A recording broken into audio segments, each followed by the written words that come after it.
Good morning students, welcome back to your video lecture sessions. कैसे हैं आप सब। आज हम बात कर रहे हैं स्टैंडर्ड 6 के चैप्टर नंबर 4 कंटिन्यू कर रहे हैं क्लोथ्स एंड फाइबर्स। हमने पिछले वीडियो में कॉटन का ग्रोथ, कॉटन को कैसे निकालते हैं प्लांट में से, कितने दिन में ग्रो होता है, कैसे मैच्योर होता है, फिर कॉटन के यूजेस देखे थे हमने, कहाँ कहाँ यूज़ होता है, कैसे किस जगह पर यूज़ होता है, कैसे हम इसे यूज़ करते हैं। और इस चैप्टर में हम सिर्फ प्लांट फाइबर्स के बारे में बात कर रहे हैं कि जो फाइबर्स हमें प्लांट में से मिलते हैं और उसे हम कैसे यूज़ करते हैं, वो इस चैप्टर में हम डिस्कस कर रहे हैं। हम सिंथेटिक और एनिमल्स में से जो मिलते हैं वो सिर्फ एग्जांपल्स देखे थे, वो हमें डीप में पढ़ना नहीं है। तो उसी को आगे बढ़ाते हुए कॉटन के बाद हमारा दूसरा प्लांट फाइबर है फ्लैक्स। फ्लैक्स भी हमें प्लांट्स में से मिलता है। और इसके बाद आपका एक और है प्लांट फाइबर, जो कि उसका नाम है जूट। तो वो दोनों आज के सेशन में हम पढ़ लेंगे। और उसके बाद आपका सिर्फ एक ही टॉपिक बाकी रहेगा, वो है कि इन फाइबर्स की केमिकल और फिजिकल प्रॉपर्टीज़, कि कौन कितना ज़्यादा पानी सोखता है, कौन जितना जल्दी बर्न होता है, कौन कितनी ज़्यादा हवा रोकता है, ताकि हमें पता चले कि कौन कौन सी सीज़न में कैसे कैसे कपड़ों को हमें पहनना चाहिए, made from this fibers, right. So we'll be studying that afterwards. Right now we have to complete this two topics, that is flax and jute. So without wasting any much time further, let's start. Our today's topic is flax. So stems are about meter high. Their height is about almost 10 meter.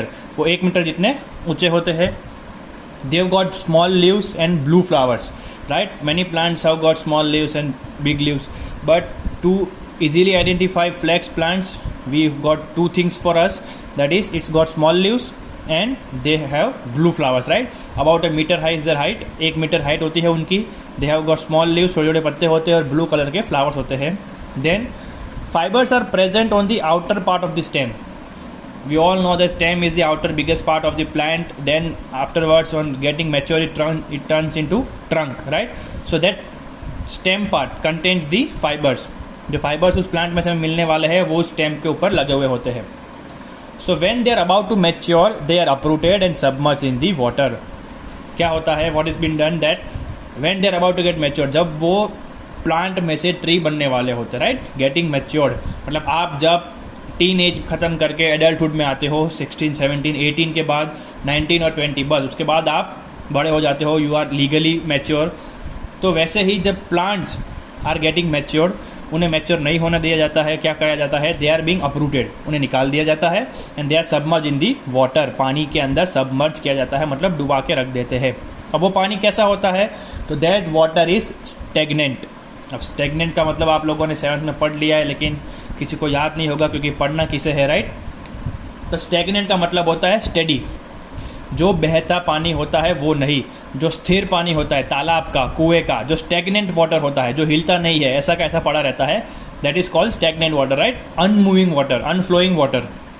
So they are uprooted and submerge in that kind of water. अब ऐसे पानी में क्यों डाला जाता है, तो bacteria जो होते हैं there grow well in stagnant water. हमें पता है कि अगर कोई पानी को किसी जगह पर हम रख देंगे भर के, उसे नहीं हिलाएंगे, तो after few days we would see many mosquitoes sitting around it, many bacteria inside it, even we can see algae at the bottom, right? So stagnant water is a good source for production of such kind of bacteria.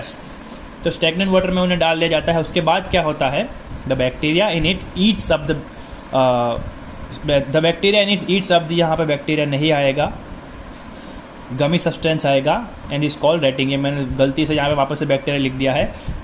अब आप किसी भी पेड़ को तोड़ते हो, तो जब आप उसको तोड़ोगे तो आपको एक गमी सा सब्सटेंस, एक स्टिकी सब्सटेंस मिलेगा, जो आपके हाथ पैर पे चिपक जाएगा।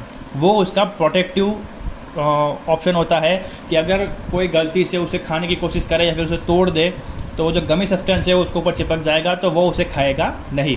पर हमें खाना नहीं है, हमें क्या करना है, उस गमी सब्सटेंस को निकाल कर उसके बाद जो स्टेम के ऊपर फाइबर है वो हमें चाहिए, राइट। तो क्या होता है, इस गमी सब्सटेंस को खाने के लिए what we are doing is we are submerging this flax into water. अब पानी में जो हमने डाल दिया है, तो ये बैक्टीरिया है वो उस गमी सब्सटेंस को खा जाएंगे, that is called rating, right. Keep in mind कि ये जो गमी सब्सटेंस होता है, वो जो स्टिकी सब्सटेंस होता है, जो चिपक जाता है हमारे हाथ पे, वो उसका प्रोटेक्टिव लेयर होता है। और उसे खाने के लिए हम क्या करते हैं, उसे पानी के अंदर डालते हैं जहाँ बैक्टीरिया होता है, and the whole process is called retting. Clear. अब उसके बाद क्या होता है, then the stem are dried and broken and are separated from fibre which are about 20 inches long and is called scutching. Now the gummy substance has been eaten up. Now we take out the stem from the stagnant water, we let them dry, then we broke them into pieces, then we separate the substance different and our fiber different.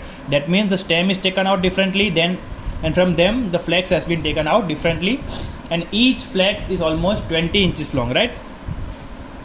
क्या होता है, they are separated from fibre, stem में से fibre निकाल लिया, and they are about 20 inches long, and this process is called scutching, right?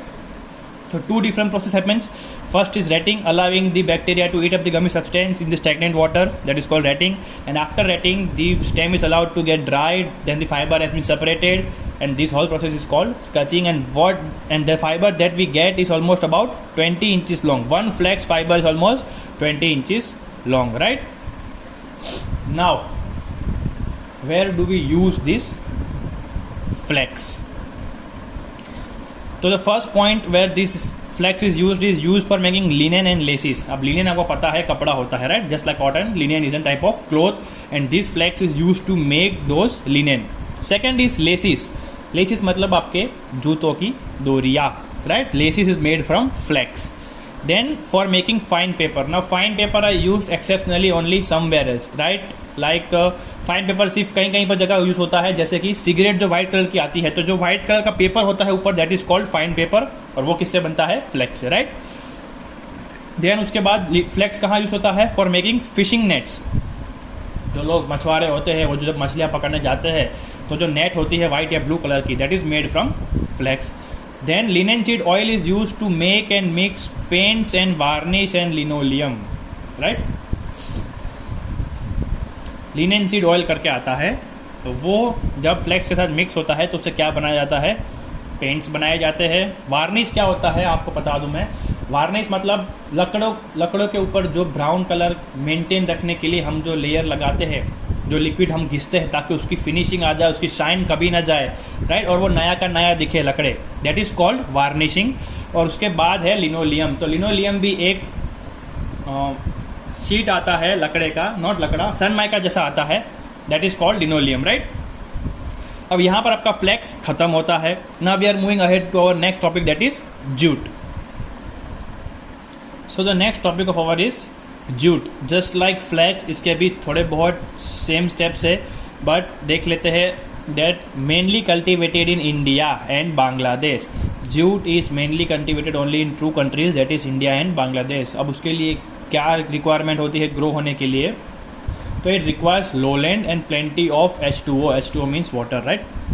अब it requires low land. Low land मतलब ऐसी जगह where water gets accumulated in good quality और good quantity, right? Large quantity, जहाँ पर पानी भरा रहता है बहुत टाइम तक, वहाँ आसानी से निकलता नहीं है. ऐसी जगहों पर क्या ग्रो होता है? जूट ग्रो होता है. क्योंकि उसके लिए बहुत सारा पानी चाहिए. अब इतना सारा पानी तो जहाँ इकट्ठा होगा वहीं पर अच्छा रहेगा, क्योंकि अब बोरवेल में से या तालाब में से पानी खींच कर लाएंगे तो वो वेस्ट होगा, राइट? एक्सेसिव वाटर वेस्ट होगा. इसीलिए जब रेनी सीजन्स होती है और लो लाइंग एरियाज जो होते हैं जहाँ पर पानी इकट्ठा हो सकता है, उन जगहों के आसपास में क्या होता है? Jute is been cultivated. अब now obtain from plant called patsan, paat और patua. In Hindi we call it patua, right? और in scientific name it's patsan और पात. जूट का दूसरा नाम पैटसन है, पात है और पतुआ है. आपको फिगर 4.7 में दिया हुआ है. जूट कैसे होते हैं? एक लंबा सा स्टिक होता है, शुगर कैन जैसा ही होता है, but it is not sugar cane exactly, उसके जैसा होता है. It's an type of grass kind of thing. एक आप देख लोगे एक बार तो आपको समझ में आ जाएगा फिगर 4.7 में. Then moving forward, fibers are present on the outer part just like flax, right? The fibers are present on the outer part of the stem. So again they are uprooted before getting matured, then they are submerged into the water for retting purpose. What is retting? Now we all know that in stagnant water, when these fibers this stem is being uprooted and kept for a time, bacteria क्या होगा? Bacteria क्या करेगा? That would eat up the gummy substance and only allowing fiber to be there. That is called retting. And then after retting, what we do is we take out the stem that is submerged in the water, we let it dry for a period of time, and then we remove the fiber from the stem. That is called scutching, right? So these two processes we have already seen in flax, so there is no need to again go for in the deep. You all know that bacteria eats up the gummy substance, and then we, after drying the stem, remove the fibers, right? Now moving forward, Jute are long but not strong. They rot under certain conditions and weakens when bleached. अब ये उसकी एक characteristic है, ये उसकी एक property है जिसके ऊपर हमें पता चलता है कि उसे कहाँ कहाँ हमें यूज़ करना है. क्या लिखा है और क्या स्टेटमेंट मतलब होता है इसका, दैट जूट आर लॉन्ग. ठीक है, हमने फ्लैक्स भी 20 इंचेस लॉन्ग मिला था, जूट भी ऑलमोस्ट उतना ही लॉन्ग होता है, बट क्या होता है, they are not strong enough, वो इतने मजबूत होते नहीं है. They rot under certain conditions, कुछ वातावरण में वो क्या होते हैं, रॉट कर जाते हैं, मतलब कि सड़ जाते हैं. Right, they get rotten away. Then क्या होता है, द वीकन्स व्हेन ब्लीच, अगर गलती से ब्लीच उन्हें छू जाता है तो दे गेट्स वीकन, मतलब कि उनकी जो स्ट्रेंथ होती है वो और भी कमज़ोर हो जाएगी. एक तो वो स्ट्रॉन्ग है नहीं, ऊपर से अगर ब्लीच उसको छू जाती है या अगर ब्लीच उसके ऊपर गिर जाती है, if it come in contact with the bleach then it gets more weakened. राइट, अब ऐसे फाइबर्स को हम कहाँ कहाँ यूज़ कर सकते हैं उसका भी एक बार देख लेते हैं यूजेस. तो it is use for making gunny bags and sacks. अब आपको गनी बैग्स का मतलब नहीं पता होगा, लेकिन अगर मैं उसको हिंदी ट्रांसलेट करके दूंगा तो यू वुड बी लाइक हाँ सर हमें पता है. सेक्स अगर किसी को पता है, SACK सेक्स किसको बोलते हैं, तो उन्हें भी पता चल गया होगा कि जूट हम किसे बोलते हैं. जो ब्राउन कलर के बैग्स आते हैं जिसे हम हिंदी या गुजराती में कोथड़ा बोलते हैं. राइट, स्टोरेज के लिए गेहूँ उसमें आते हैं. राइट, चावल उसमें आते हैं. कोल्स जो कोयला होता है वो उन्हें पैक करके ट्रांसपोर्ट किया जाता है. तो कोथड़े जो आते हैं ब्राउन कलर के, that is nothing but jute bags. Right, they are called gunny bags, sacks और jute bags. Then they are for making ropes, सूथड़ी जो आवे. Right, those ropes are also been made from jute. Then they are used in cushions.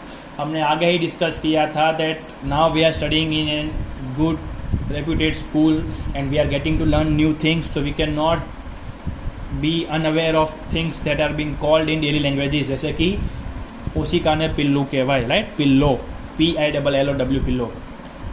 Sofa ઉપરની ગાદીને pillow ન કહેવાય. It is not called and pillow. ગાદી એટલે એવું નહીં કે બધા વસ્તુઓને આપણે પિલ્લો જ કહીએ, નો. સોફા ઉપર જે પડ્યા હોય એને કુશન્સ કહેવાય. Right, used in cushions, that is made from jute. Right, ગાદલાને શું કહેવાય, મેટ્રેસીસ. ઓછાળને શું કહેવાય, બેડશીટ્સ.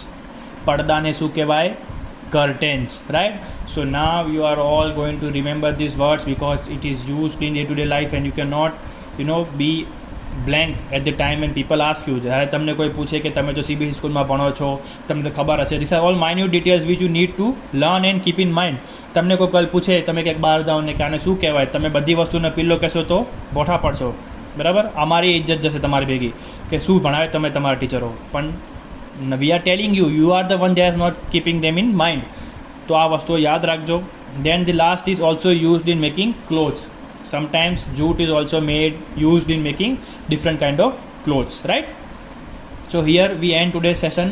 The remaining topics that are how we discussed earlier, that how much quantity of water has been absorbed by this kind of fibers, how much heat they can resist, how much air they can trap into them. So this we'll be discussing in next lecture. Till then I am reading out the homework written down for you. First is describe flax. आपको flax के बारे में लिखना है. आप text book जो PDF मैंने भेजी है या फिर वीडियो, दोनों में से किसी में भी लिख सकते हो. Right, uses of flax, this you have to write from PDF itself.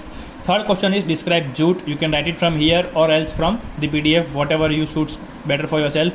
Then write uses of jute जो आपको लिखना है PDF में से. And last is define retting and scutching. Retting और स्केचिंग का डेफिनेशन आपको लिखना है. तो that also you can go from PDF और else from this video, wherever you find it better. Right, so until we meet in next video, take care of yourself. Right, don't go out without any important work. Stay at home, stay safe, cover your mouth, use face shields, keep using sanitizer, stay home, stay safe, keep doing your homework, keep sending your homework, and until then, goodbye, take care.